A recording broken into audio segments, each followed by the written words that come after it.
എല്ലാവർക്കും നമസ്കാരം. ആകാശഗംഗയുടെ പുതിയൊരു വീഡിയോയിലേക്ക് എല്ലാവർക്കും സ്വാഗതം. ഇന്ന് ഞാൻ നിങ്ങളുടെ മുന്നിൽ വന്നിരിക്കുന്നത് എൻ്റെ ചാനലിൽ ഇതുവരെ ഞാൻ പറയാത്ത ഒരു വിഷയത്തെപ്പറ്റി പറയാൻ വേണ്ടിയിട്ടാണ്. ഇപ്പോൾ യൂട്യൂബിലൊക്കെ ട്രെൻഡിങ് ആയി നിൽക്കുന്ന ഒരു വീഡിയോയെപ്പറ്റി പറയാനാണ്. ജ്യോതിഷ സംബന്ധമായ വീഡിയോകൾ ഇടുന്ന ചാനലുകളേക്കാൾ കൂടുതൽ മറ്റേ ഫുഡ് വ്ളോഗ് ചെയ്യുന്ന ചാനലുകാരെ അതുപോലെ മറ്റു വിഷയങ്ങളൊക്കെ കൈകാര്യം ചെയ്യുന്ന ചാനലുകളിലാണ് ഇതൊക്കെ കൂടുതലും കണ്ടിട്ടുള്ളത്. ഇതിങ്ങനെ കാണാൻ തുടങ്ങിയപ്പോഴാണ് എന്നാൽ ഇതിനെപ്പറ്റി ഒരു വീഡിയോ ഒക്കെ ചെയ്തേക്കാം എന്നെനിക്ക് തോന്നിയത്. മറ്റൊന്നുമല്ല വിഷയം, 1212 എന്ന ഏഞ്ചൽ നമ്പറിനെ പറ്റിയാണ്.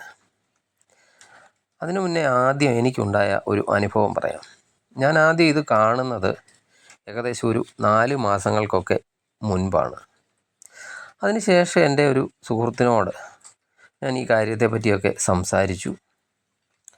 ആ സുഹൃത്ത് അപ്പോൾ ഈ ഹൗസിംഗ് ലോണൊക്കെ ശരിയാക്കാനുള്ള ഓട്ടത്തിലൊക്കെ ഇരിക്കുന്ന സമയമായിരുന്നു. അതിനുശേഷം അപ്പോൾ ഞങ്ങൾ കുറേ ഇതിനെപ്പറ്റിയൊക്കെ സംസാരിച്ചു. അതിനുശേഷം പിന്നീട് ഞങ്ങൾ തമ്മിൽ കാണുന്നത് ഏകദേശം ഒരു മാസം 1.5 മാസമൊക്കെ കഴിഞ്ഞാണ്. അപ്പോൾ ആ സുഹൃത്ത് പറഞ്ഞത്, അന്ന് ഞാൻ പറഞ്ഞ ആ 1212 എന്ന ഏഞ്ചൽ നമ്പർ ആദ്യം അവന് വിശ്വാസമൊന്നുമില്ലായിരുന്നു. പിന്നെ അതവന് എഴുതി ഏകദേശം ഒരു 10 ദിവസമൊക്കെ കഴിഞ്ഞപ്പോൾ അവന് ഹൗസിംഗ് ലോൺ സാങ്ഷനായി എന്നാണ്.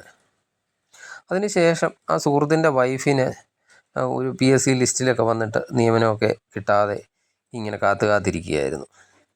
ഇതവന് അവൻ്റെ വൈഫിനത് പറഞ്ഞു കൊടുത്തു.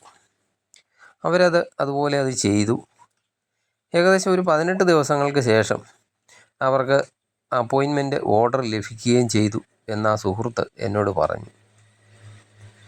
ഞാനിപ്പോൾ ഇത് പറയാൻ കാരണം, നമ്മൾ ഈ 1212 എന്ന വീഡിയോ കണ്ടിട്ട് പലരും അത് നടക്കുകയില്ല, ചുമ്മാതാണ് എന്നൊക്കെ പറയുന്നു. ഒരു കാര്യത്തെയും നമ്മൾ ഒന്നും വില കുറച്ച് കാണരുത്. ഇനി ഇത് എങ്ങനെയാണ് സംഭവിക്കുന്നത് എന്ന് കൂടി അറിഞ്ഞിരിക്കേണ്ടതല്ലേ.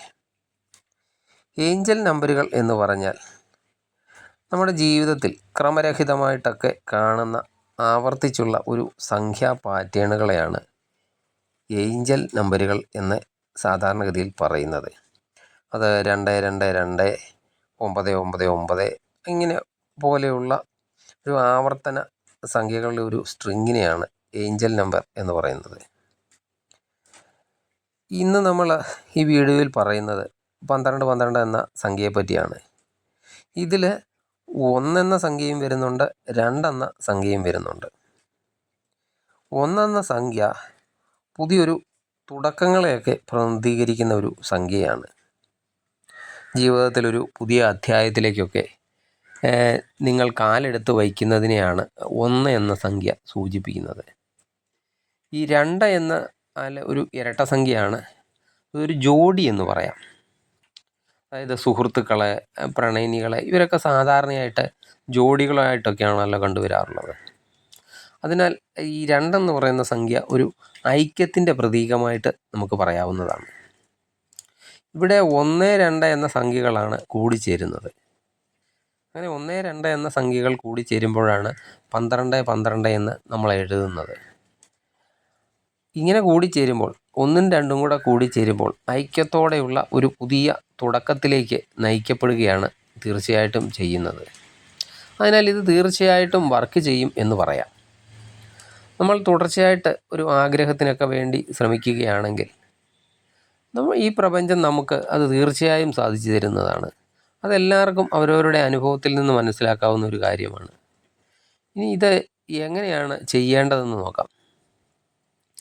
ഈ സ്വിച്ച് വേർഡ് അല്ലെങ്കിൽ ഏഞ്ചൽ നമ്പറുകളെ ഇവയൊക്കെ നമ്മൾ ചെയ്യുമ്പോൾ പ്രത്യേകിച്ച് നിഷ്ഠകളൊന്നും തന്നെ ഇല്ല. അതായത് മറ്റ് മന്ത്രങ്ങളൊക്കെ ഉപയോഗിക്കുമ്പോൾ കുളിച്ച് ശുദ്ധമായിട്ടൊക്കെ ചെയ്യണം, അങ്ങനെയൊക്കെയുള്ള കാര്യങ്ങളുണ്ടല്ലോ.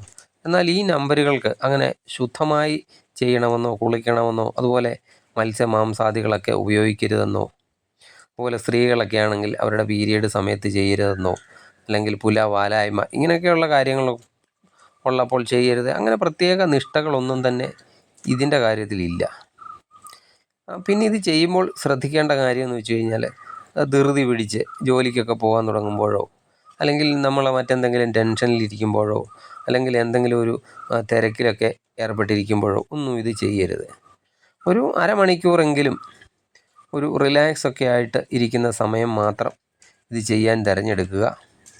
അതിന് പറ്റിയ സമയം എപ്പോഴും രാവിലെ തന്നെയാണ്. കാരണം രാവിലെ എഴുന്നേറ്റ് വരുമ്പോൾ പുതിയൊരു ദിവസത്തിൻ്റെ തുടക്കമാണ്. എല്ലാവരും റിലാക്സൊക്കെ ആയിട്ടായിരിക്കും എഴുന്നേറ്റൊക്കെ വരുന്നത്. അപ്പോൾ ചെയ്യാൻ പറ്റിയ സമയം രാവിലെ തന്നെ ആയിരിക്കും. അല്ലെങ്കിൽ പിന്നെ ജോലിയൊക്കെ കഴിഞ്ഞ് അന്നത്തെ ദിവസത്തെ തിരക്കൊക്കെ കഴിഞ്ഞ് വൈകിട്ട് റിലാക്സൊക്കെ ആയിരിക്കുമ്പോൾ ചെയ്യുക. പലർക്കും പല സമയമായിരിക്കും റിലാക്സേഷൻ ഉണ്ടാകുന്നത്. അപ്പോൾ അവരവർക്ക് പറ്റിയ സമയം തിരഞ്ഞെടുക്കുക, ആ സമയത്ത് ഇത് ചെയ്യുക. എന്നിട്ട് എവിടെയെങ്കിലും സ്വസ്ഥമായിട്ട് ഒരു സ്ഥലം കണ്ടെത്തി അവിടെ സ്വസ്ഥമായിട്ടിരിക്കുക. അതിനുശേഷം ഇടത് കയ്യിൽ, സ്ത്രീയാണെങ്കിലും പുരുഷനാണെങ്കിലും ഇടത് കയ്യിലാണ് എഴുതേണ്ടത്. അത് മോതിര വിരലിൽ ആണ് 12-12 എന്ന് എഴുതേണ്ടത്.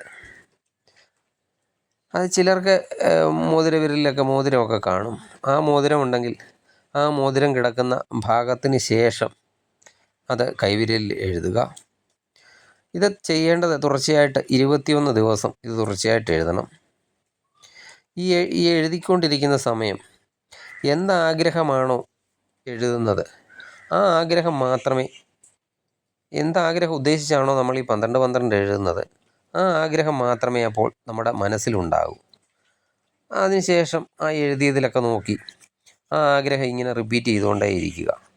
നമുക്ക് എന്താഗ്രഹമാണോ സാധിക്കേണ്ടത് ആ ആഗ്രഹം മനസ്സിലിങ്ങനെ റിപ്പീറ്റ് ചെയ്തുകൊണ്ടിരിക്കുക.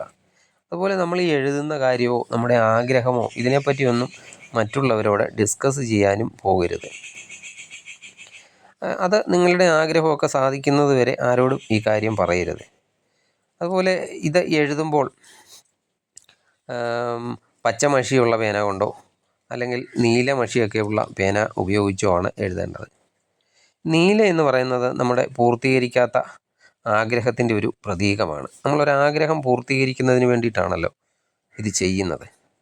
അതുപോലെ പച്ച ഐക്യത്തിൻ്റെയും ഫലപുഷ്ടിതയുടെയും ഒക്കെ പ്രതീകമാണ്. അതുകൊണ്ടാണ് ഈ നിറങ്ങളിൽ എഴുതാൻ പറയുന്നത്. അതുപോലെ നമ്മുടെ ഈ കൈവിരലിൽ എഴുതുമ്പോൾ നമ്മൾ പേന കൊണ്ട് എഴുതി ഒരു പ്രാവശ്യം 12-12 എന്ന് എഴുതിയപ്പോൾ ചിലപ്പോൾ 1 ശരിക്ക് തെളിഞ്ഞ് കാണുകയില്ല, അല്ലെങ്കിൽ 2 തെളിഞ്ഞ് കാണുകയില്ല.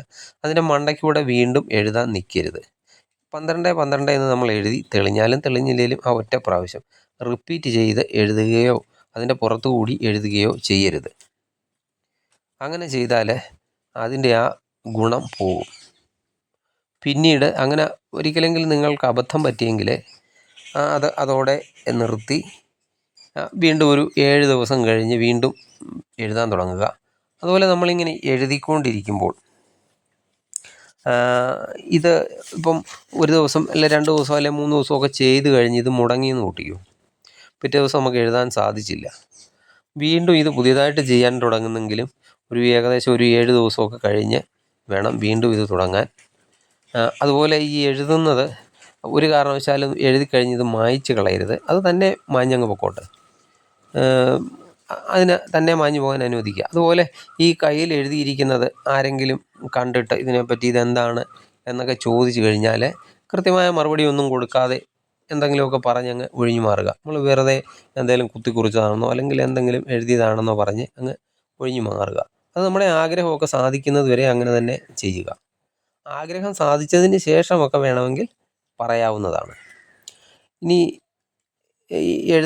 നമ്മളിത് എഴുതാൻ തുടങ്ങിക്കഴിഞ്ഞ് 2 ദിവസമോ അല്ലെങ്കിൽ 3 ദിവസമോ അല്ലെങ്കിൽ ഒരു 10 ദിവസമൊക്കെ കഴിഞ്ഞ് നമ്മുടെ ആഗ്രഹം സാധിച്ചെങ്കിൽ എഴുത്ത് നിർത്തരുത്. ഈ 21 ദിവസം തന്നെ തുടർച്ചയായിട്ട് എഴുതണം. ഒരു വെള്ളിയാഴ്ച ദിവസം എഴുതാൻ തുടങ്ങുന്നത് തന്നെയാണ് നല്ലത്. മറ്റ് ദിവസങ്ങളിൽ എഴുതാൻ തുടങ്ങിയാൽ കുഴപ്പമുണ്ടോ എന്ന് ചോദിച്ചാൽ ഒരു കുഴപ്പമില്ല. ഇച്ചിരൂടെ നല്ലത് വെള്ളിയാഴ്ച ആണെന്ന് മാത്രമേ പറഞ്ഞുള്ളൂ. അതുപോലെ സമയം രാവിലെ 6 മണി തൊട്ട് വൈകിട്ട് 7 മണി വരെയുള്ള സമയത്തിന് ഇടയ്ക്കാണ് ഇത് ചെയ്യേണ്ടത്. അതിന് നിങ്ങൾക്ക് കംഫർട്ടായ ഏത് സമയം വേണമെങ്കിലും തിരഞ്ഞെടുക്കാം. അതുപോലെ ഈ നമ്മൾ എഴുതാൻ തുടങ്ങിക്കഴിഞ്ഞ് എന്നും ഒരേ സമയത്ത് എഴുതുകയാണെങ്കിൽ അതായിരിക്കും കൂടുതൽ നല്ലത്. അതുപോലെ തന്നെ ഈ ഒരു A4 ഷീറ്റൊക്കെ ചെറുതായിട്ട് ചെറിയ പീസുകളൊക്കെ ആയിട്ട് മുറിച്ച് അതിൽ 12-12 എന്ന് എഴുതി നമ്മുടെ പേഴ്സിലോ അല്ലെങ്കിൽ നമ്മൾ എപ്പോഴും ഉപയോഗിക്കുന്ന സ്ഥലങ്ങളിലോ ഒക്കെ ആരും കാണാതൊക്കെ ഇത് വെച്ച് നമ്മളിത് തുറക്കുമ്പോൾ മാത്രം ഇത് എപ്പോഴും നമ്മൾ കാണുന്ന രീതിയിലൊക്കെ കൊണ്ട് നടക്കുകയാണെങ്കിലും നല്ലതാണ്. അതും ഇതുപോലെ ഇന്നിപ്പം 12 എന്ന് എഴുതി പേപ്പറെ വെച്ചു, നാളെ അതുപോലെ എഴുതി വെക്കുക. അപ്പോൾ തലേ ദിവസത്തെ പേപ്പറ് എടുത്ത് ആരും കാണാതെ ഏതെങ്കിലും മരത്തിൻ്റെ ചുവട്ടിലോ അല്ലെങ്കിൽ ചുരുട്ടി ഏതെങ്കിലും വെള്ളത്തിലോ, ഒഴുകുന്ന വെള്ളത്തിലോ ഉപേക്ഷിക്കാവുന്നതുമാണ്. നിങ്ങൾക്കൊക്കെ നടക്കാത്ത ആഗ്രഹങ്ങളൊക്കെ ഉണ്ടെങ്കിൽ ഇങ്ങനെ ഒന്ന് ചെയ്തു നോക്കൂ. ഇത് 10 കോടി എനിക്ക് ലോട്ടറി അടിക്കണമെന്നോ അല്ലെങ്കിൽ 50 കോടി ലോട്ടറി അടിക്കണമെന്നോ അങ്ങനെയൊക്കെയുള്ള ആഗ്രഹങ്ങൾ ചിലപ്പോൾ നടക്കണമെന്നില്ല.